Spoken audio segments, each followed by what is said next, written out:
A single volley rung out, and the Russians fell like grass. Throwing their fascines into the ditch, the Swedes swarmed across, moving on top of them. Holy shit! They climbed over the what a way to start a battle! And in a calm and orderly way, 10,000 Swedes prepared to advance on 40,000 strongly entrenched Russians. Bruh, what the hell? I've never seen something like this. The Russians entrenched themselves between double walls. These walls. What the hell?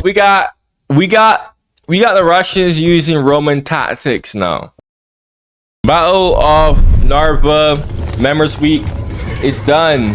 It's over. On a cold morning, the Great Northern War, 30th, 17. And this is Sweden versus Russia. So immediately, you already know. I'm just gonna say Russia. The Swedish army deployed some distance from the city of Narva.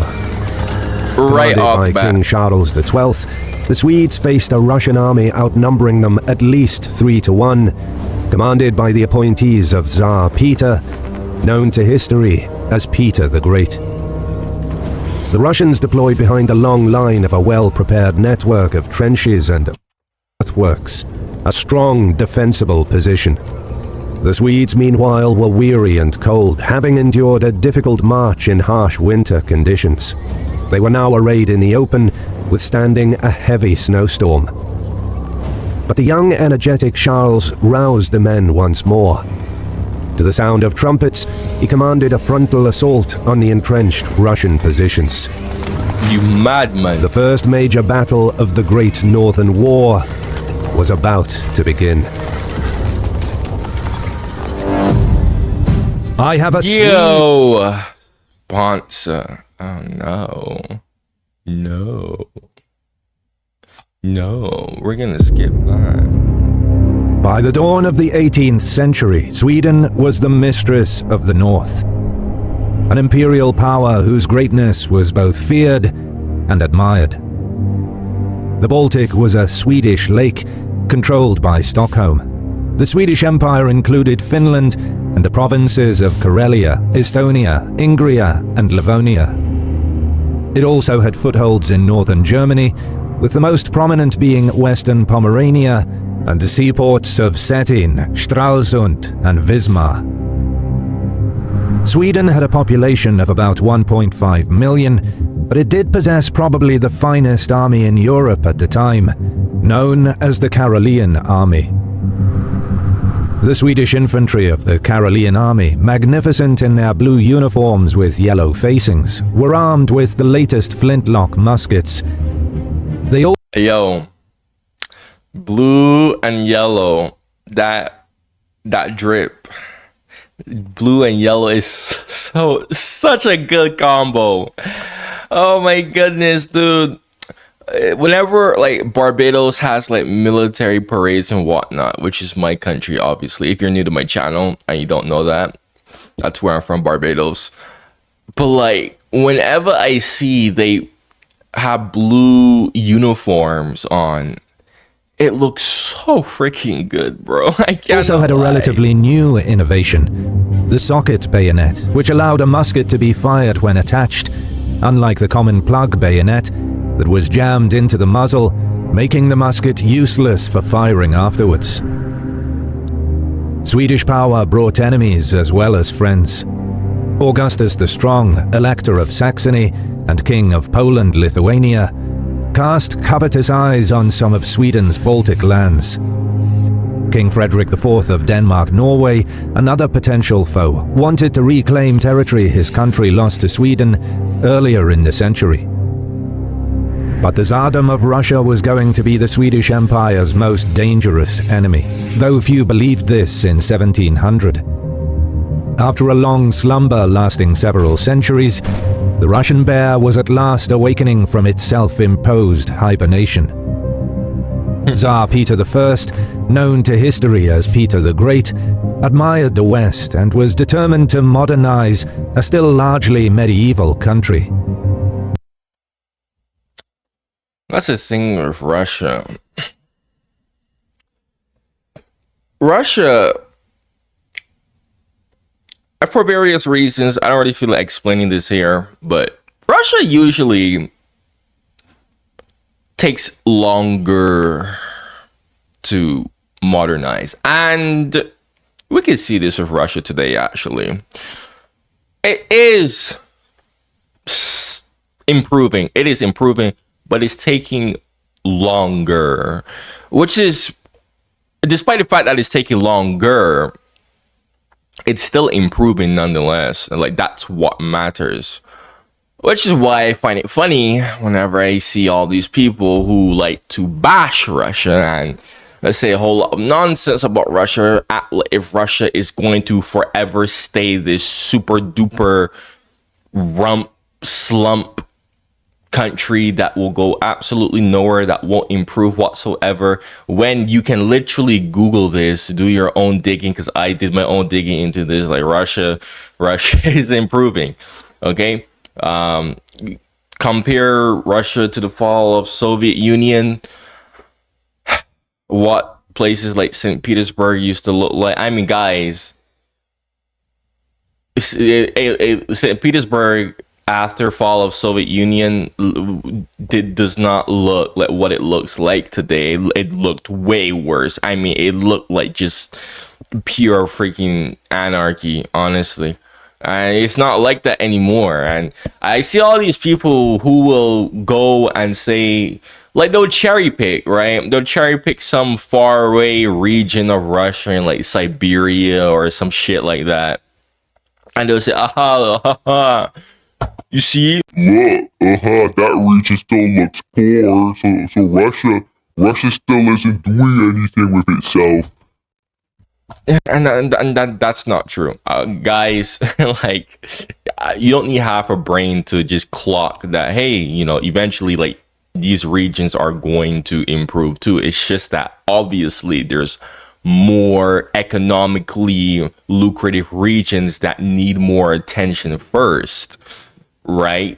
I mean, I don't know why so many people can't clock that, but I'm just saying this because I'll see so many people, so many Westerners, like Western Europeans and Americans, and hell, even some Eastern Europeans to say shit like Russia is going absolutely nowhere and Russia is a forever dump place, and that's just not the case. I mean, that's not even remotely the case. So, and like I said, plenty of reasons why Russia has been slow to improve, outside factors and internal factors.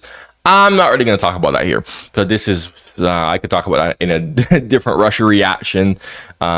Usually when I do reactions on the Russian history, I talk a lot, I yap a lot, okay? Usually because I enjoy talking about Russian history and whatnot. Because again, of course, I am a Russian fanboy. I am a Russian supporter. Of course, I'm going to talk a lot about Russia when I get the chance to. Let's continue. Peter knew that Russia needed an ice-free port, a window to the west, if the country was ever to be accepted as an equal among the great powers of Europe. The Russians were blocked from going south by the weakening, but still powerful Ottoman Empire. I see this right here, Hemnite. Okay.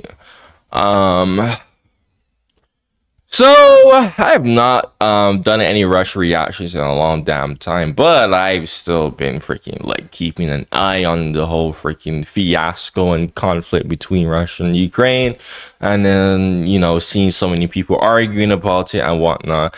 I don't know. I hear some people say that apparently this thing right here, the Cossack Hemnite or whatever the hell you Hemanite.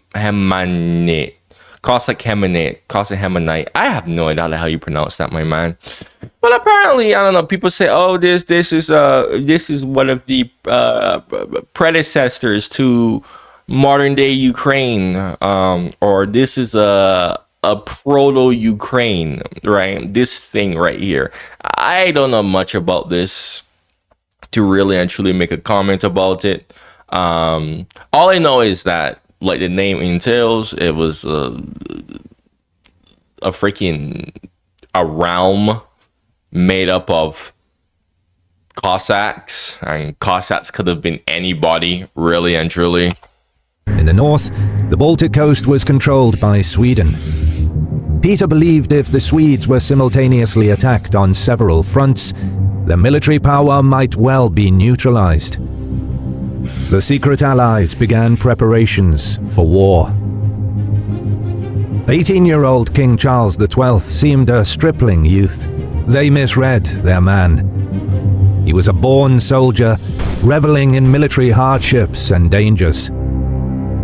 The Great Northern War began on February 22, 1700, when Augustus invaded the Swedish province of Livonia without a formal declaration of war. The Danes also invaded the Duke of Holstein-Gottorp's territory just south of their own country. The Duke was a Swedish ally and also a cousin of King Charles. Charles took the news of the outbreak of hostilities calmly. He called for his council and announced his intentions. "I have resolved," Charles said, "never to start an unjust war, but also never ending a just war without overcoming my enemy. Augustus has broken his word. Our cause, then, is just, and God will help us."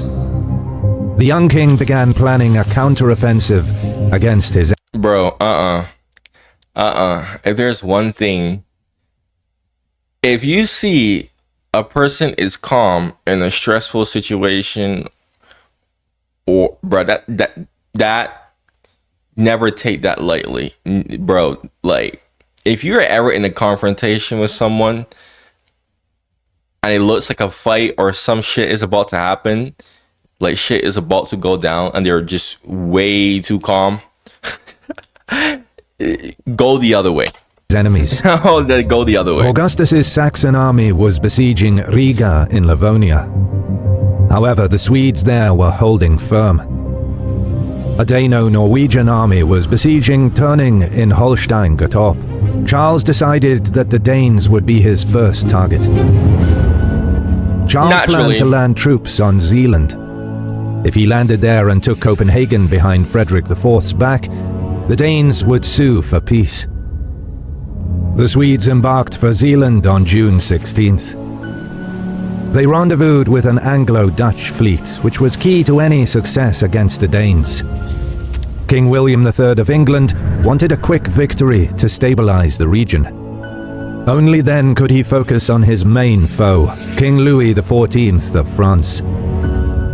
The combined Allied fleet now numbered 60 ships against 40 Danish men of war.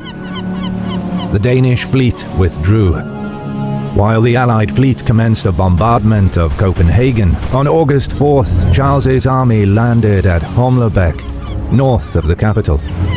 Honestly, I have no idea what the hell Denmark was thinking. Denmark is visibly isolated. How the hell is Denmark supposed to get help? Like, strategically speaking, Denmark is in a horrible position. I don't know what they were thinking, putting themselves in that. And maybe, like, if it was just Sweden alone, like, maybe even then that's like a horrible idea. But like,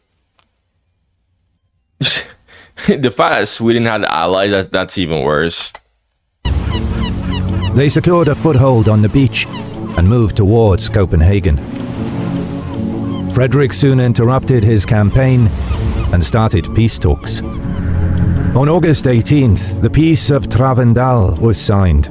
Per the treaty, Denmark-Norway would no longer support the anti-Swedish coalition. Meanwhile, Augustus's Saxon army lifted the siege of Riga and withdrew into early winter quarters. Within months, Denmark-Norway had been decisively knocked out of the war. What? Leaving of course! Saxony to fight on their own. I mean, yeah, they're right next to Sweden. Of course they'll get knocked out first. What was Denmark-Norway thinking? So it seemed. Tsar Peter soon declared war on Sweden with the aim of recovering the lost provinces of Ingria and Karelia. Wait. First, Karelia was Russian? It was a part of the Russian Empire? What? Wait, I thought Karelia, I used to hear so many people say like shit like, my Karelia is Finnish land.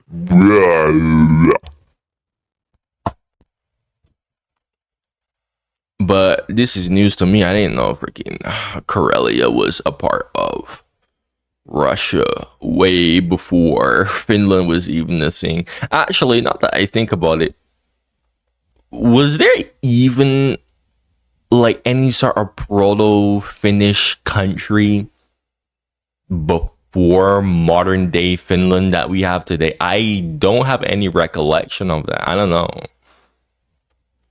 That's crazy. But if Karelia was a part of Russia, then why do I see so many Finnish people crying about how Karelia needs to be come back to Finland?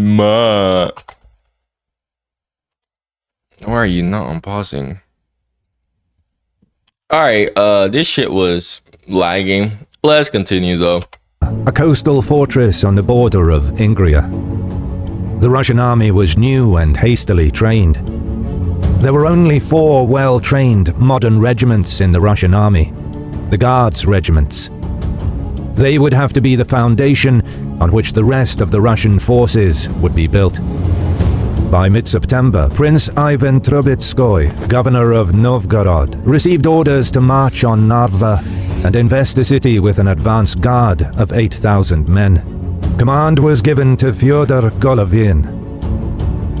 Under Golovin, the Russian army was divided into 3 divisions, led by Avtonom Golovin, Adam Vaid, and Anakita Repnin.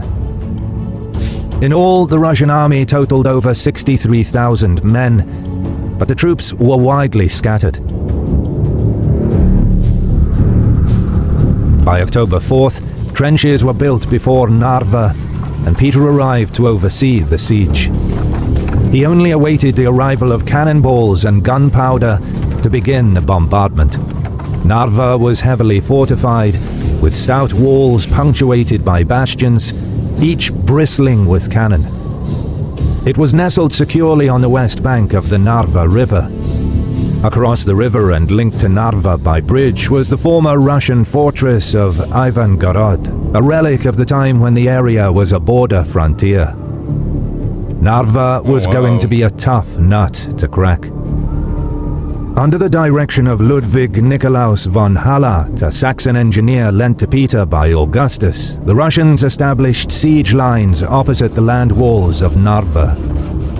The Russians entrenched themselves between double walls.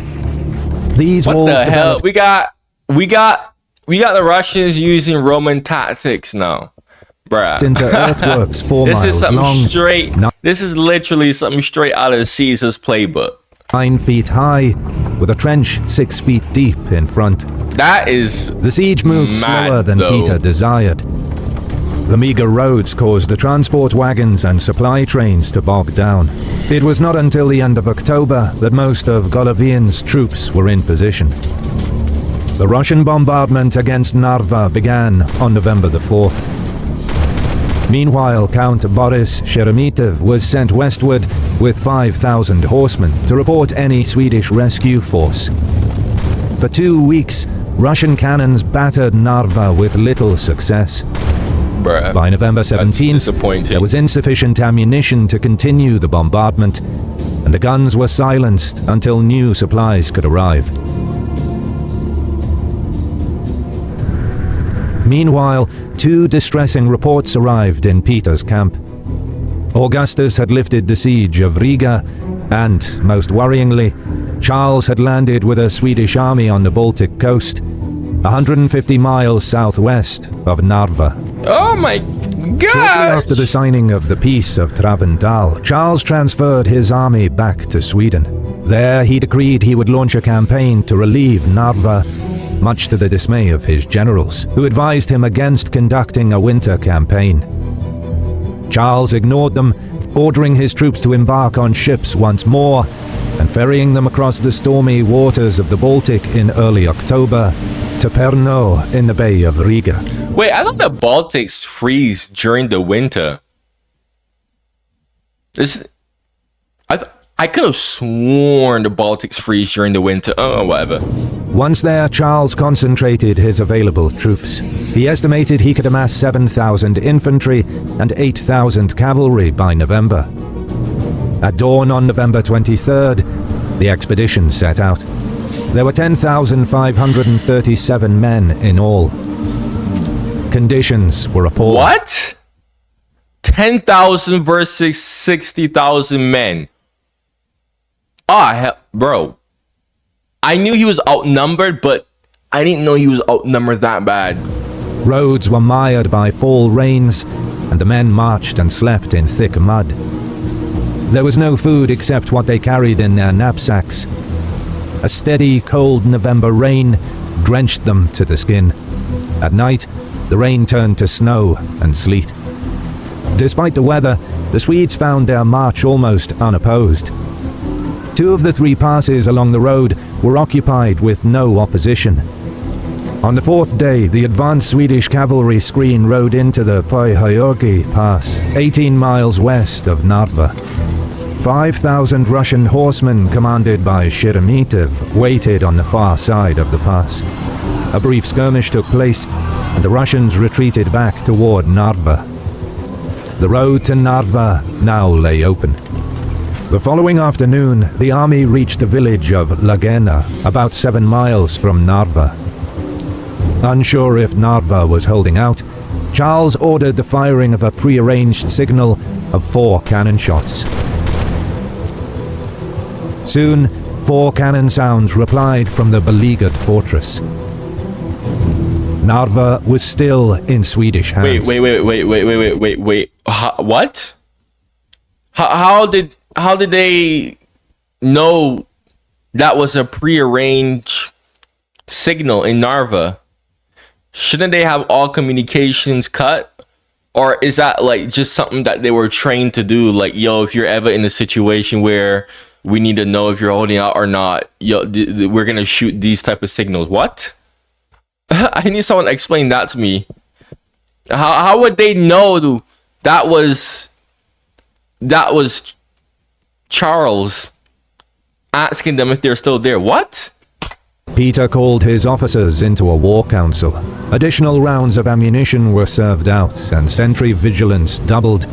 But that night and the next passed peacefully. At 3 a.m. on the 28th, the Tsar summoned the Duke de Croix, a veteran imperial general and nobleman who was with the army as an observer on behalf of Augustus, and asked him to take command. Peter and Golovin were leaving immediately for Novgorod to discuss with Augustus the future conduct of the war. Now de Croix was asked to take command. Nah, Peter just don't want that smoke. He would have difficulty issuing orders and ensuring that his commands were obeyed. De Croix was not happy with the disposition of the Russian troops. The line of circumvallation around the city was too long, and the Russian forces were scattered too thinly along its length. A strong Swedish attack on one section of the line might easily succeed before troops from other sections could be brought to help. Nevertheless, under strong persuasion from the Tsar, de Croix consented to take command. Peter's written instructions were to postpone a battle until more ammunition could arrive, but to maintain the siege and prevent Charles's army from breaking into the town. No one in the Russian camp had an inkling of what was about to happen. What does that mean? At dawn on the morning of November 30th, 1700, Swedes mustered at Lagena and moved toward Narva. By 10 a.m., the vanguard of the army reached the Hermansberg Ridge and became visible to the watching Russians. De Croix was in the middle of his morning inspection when he realized the Swedes were approaching. He rode up and saw the enemy emerging in columns from atop the ridge. De Croix ordered his Russian regiments to plant their standards along the earthworks, stand to arms, and wait. As you should. While Charles and Count Carl Gustav Reinfeldt were gotta make sure that they see the flag atop Hermansberg Ridge, sweeping their own telescopes up and down the Russian lines. The defensive fortifications appeared impressive. A ditch backed by an earth rampart studded with chevaux de frise. Along the earthworks, separate bastions had been constructed, each lined with cannon. The Russian army inside the camp was obviously much larger than the Swedish force. Nevertheless, It was also clear from the activity that could be observed inside the Russian camp that no sortie was coming. To remain inert in the face of an enemy this size was impossible. To retreat, equally impossible. The only solution seemed to be assault. A concentrated assault on one section of the line might pierce it before sufficient reinforcements could be brought up. Charles therefore ordered Rienhult to attack, and the general quickly worked out a plan. The Battle of Narva had begun. The Swedish infantry was to deliver the main worked blow. out a plan. Okay. Divided into two divisions, the infantry would assault the earthworks near the center of the line. Once over the walls, the divisions were to separate, one turning north, the other south, rolling up the Russian line from within and driving the Russians toward the river. Swedish cavalry would remain outside the earthworks, controlling the ground there, covering the flanks of the infantry as it advanced and dealing with any attempted Russian sortie or escape. Count Rienhult would command the left wing of the Swedish infantry attack. Count Otto Vellinke would command the right. Charles himself was to lead a small force on the far left, in the company of Magnus Stenbock and Arvid Horn. As soon as the guns were unlimbered, the Swedish artillery opened a mass bombardment along the middle of the Russian line, while the infantry assembled in the center and the cavalry squadrons trotted out to the wings. Thus, in a calm and orderly way, 10,000 Swedes prepared to advance on 40,000 strongly entrenched Russians. Bruh. What the hell? I've never seen something like this. Bro. Because when you're attacking, you're supposed to outnumber them. But they have 10,000 men. And they're advancing against a heavily entrenched opponent that is 4 times outnumbering them. That is ludicrous. That sounds so freaking ludicrous. The attack plan was to have the Swedish infantry columns approach the siege lines in a company attack pattern. The battalions would be organized into a 6-rank deep formation. About 1/3 of the men were pikemen, equipped with 18-foot-long pikes. In this formation, the Swedish musketeers would march in the front and back of the lines. Grenadiers would be on the flanks of the musketeers. By 2 p.m., when the Swedes were ready to attack, the rain stopped. It had grown colder and a new storm was gathering in the darkened sky. Just as signal rockets soared up, setting the army in motion, a blizzard roared in from behind, sweeping snow horizontally toward the Russian lines. Some of the Swedish officers hesitated, wanting to postpone the attack until the storm was over. "No," cried Charles. "The snow is at our backs, but it is full in the enemy's face." Yeah. Silently, swiftly, I was gonna say, like, that's honestly an advantageous. That's honestly a blessing. Right there. Swedes advanced, suddenly looming before the enemy out of the snow. For a moment, the Russians looked around and all seemed quiet. Then the Swedes emerged from the blizzard before their very eyes like ghosts. 30 paces in front of the earthworks, the Swedish line suddenly halted. A single volley rung out, and the Russians fell like grass. Throwing their fascines into the ditch, the Swedes swarmed across, moving on top of them. Holy shit! They climbed over the what a way to start a battle! And threw themselves on the foe. Within 15 minutes, a fierce hand-to-hand battle was taking place inside the works. The Russians fought stubbornly at first. However, a breach had been made through which fresh Swedish infantry now poured in. Damn! The two Swedish divisions separated and drove the Russians back along the inside of the earthworks in opposite directions. Since the Russian line of defense was a full 4 miles long, they could not take advantage of their numerical superiority. Yeah, I knew that. That's very evident. I mean, I honestly, like, Yeah, I figured this is what was gonna happen because, like, what he said, Decor, whatever the hell his name was, pointed out the line is it's too long. It's too long. Within 10 minutes, Swedish regimental flags were waving over the captured Ratshof redoubt. Wow. Russian cavalry on the right panicked, and they fled across the river. Wow. About 1,000 riders drowned in the strong current of the freezing, swollen river. What?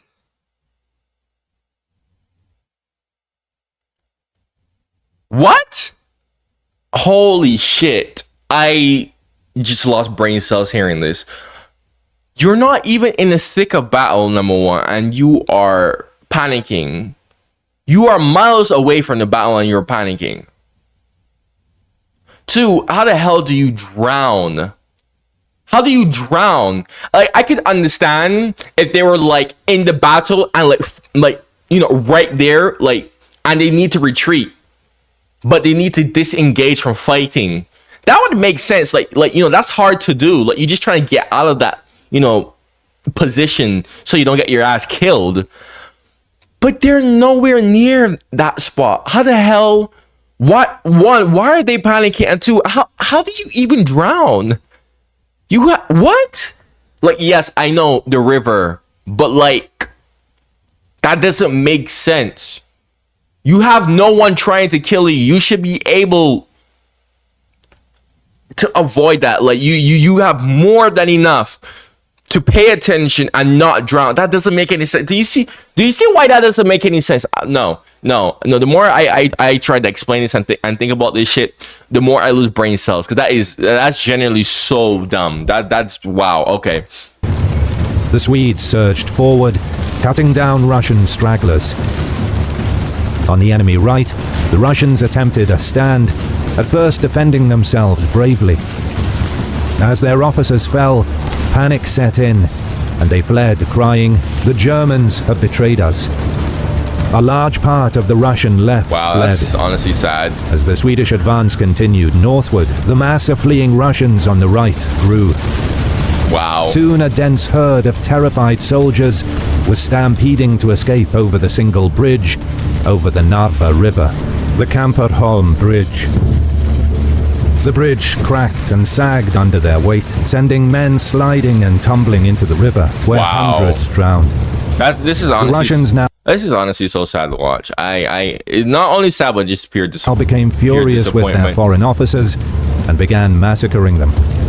De Croix declared, "The devil could not fight with such soldiers," and, along with Halat, made his way toward the Swedish line and surrendered to Stenbock. Wow. Command fell to Yakov Dolgoryukov, who collected the rabble of the Russian right next to the collapsed Kamperholm Bridge.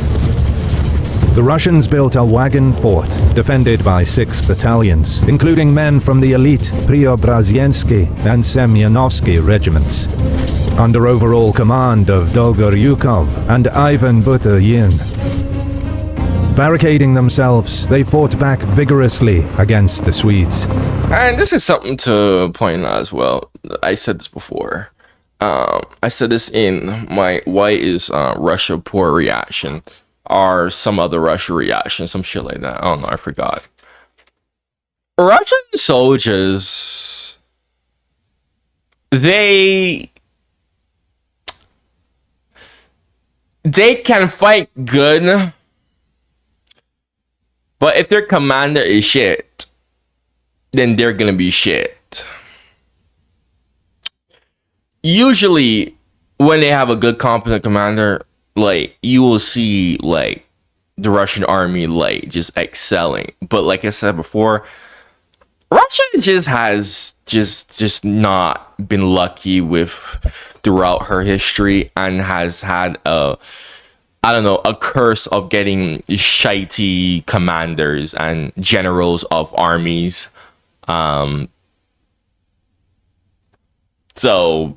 But still, Russia is still a very potent, very, like, throughout all of history that Russia was around, Russia has most of the time been a very potent force. You just need the right person to properly use it, honestly, or use her, because it's a she. Except for this single stand, the Russians had been reduced to a confused, fleeing rabble. As darkness fell over the battlefield just before 6 p.m., Charles appeared inside the works, covered with mud and lacking a boot. He found that although Decroix and most of the foreign officers had surrendered, and most of the Russian army had disintegrated, victory was still not secure.